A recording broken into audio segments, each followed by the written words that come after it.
The show focused on delivering beneficial information on everything to do with products and services that can improve your life. This is Experts on Call on AM 650. And welcome back to the program. I'm Stirling Faux. My co-host is Tony Gioventu, the Executive Director of the Condominium Homeowners Association of British Columbia. And our guest is Adrienne Murray from White Rock. She is a practicing Strata lawyer, and it's always good to have you join us, Adrienne, especially with something as simple as parking spaces and storage lockers. One would think, given the money involved, a tiny little insignificant side story. But, you know, it's turning out to be, we've spent almost a whole program on this, but I need you to broaden it out a little bit, because I've been talking about these shiny new buildings that are all in the papers and all over town, and it's that time of year, and off we go house hunting. But there are many other types of stratas, not just condominium apartments. So how would this parking spot and storage locker business apply in a different strata scenario?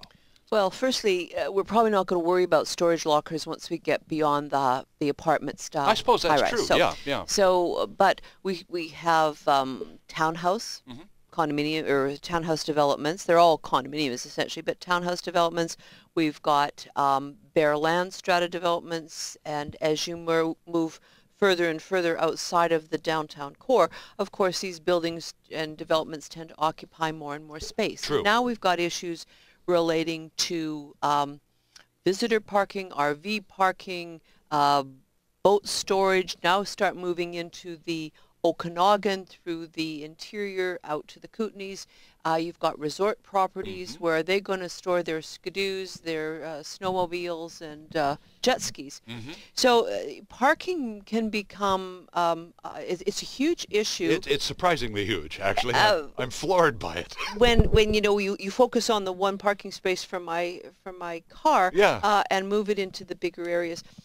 Fundamentally, we're still talking about the same issues. What's the designation of the property? Is it part of my strata lot? Is it common property? Or is it limited common property? And if it's common property, the Strata Corporation under the Strata Property Act, Strata Council can regulate the use. So we may have already provided a parking space for everybody. Maybe in fact we're a bare land strata, everybody's got their own garage on their property, but we may have some additional parking for RVs. Yep. We may have some boat or toy parking, as I like to call it. How is that going to be designated? How are owners going to be in line for that? And that's often a big question, and not always clear from the Strata's point of view. Under the Act, the Strata Council has the right to allocate the use of common property, that would be the parking, for up to 1 year. They can renew it, and they can also remove that right. So if I'm lining up for an RV parking space, and perhaps I bought this development for the very point of being able to park my RV, how am I going to guarantee the use of an RV space? After year one. And in fact, I may not be able to.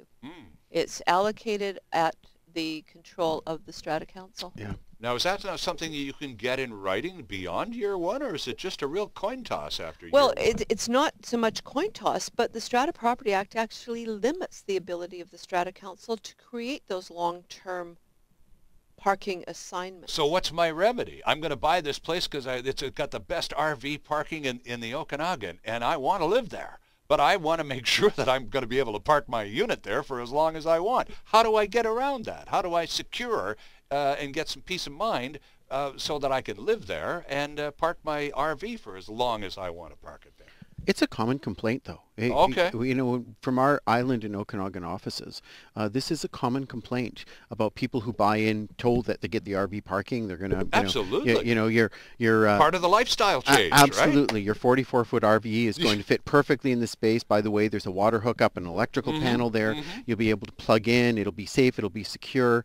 But what ends up happening is you'll find that there may be only 6 or 8 RV spaces, and suddenly we have 12 RVs in the development. Right. So how do you fairly fairly allocate that, right? And so the Strata Corporation has to basically formulate either a bylaw or a rule. They have to publish this. This is not a secret. They're going to have to publish a bylaw or a rule that fairly allocates how the parking is used. And it may be on a first come, first allocated basis, right? That parking spaces will be allocated on an annual basis. There may or may not be a user fee. Strata may say it's $10 a month to cover the service charge of it. Yep.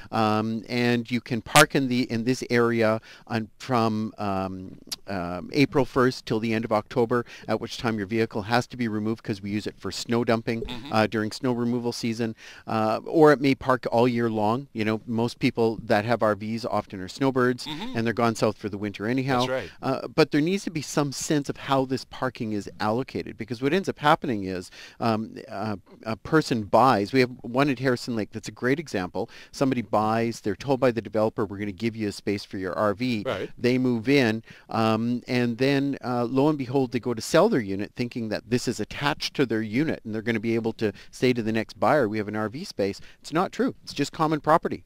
The bylaw says it's on a first come, first served basis. Those people who are on the waiting list, when somebody sells their unit, the next person on the waiting list gets the space. You know, those are the surprises, I think, that people have around parking that makes it really complicated. And there's no way around it. I mean, I think in answer to your question, how do you guarantee it? When it comes to common property, there are no guarantees. Okay, fair It's enough. a matter of the Strata Council. But now, you got to know that going in, You've got to don't know you? that going in. Right. Now, when you get the use of that RV parking space, it's for a year, and it may well be renewed. And very often, strata corporations aren't necessarily going to take it away from you unless they've made it very clear. We're giving this to you for a year, and at the end of the year, it's the next person on the waiting list. Right.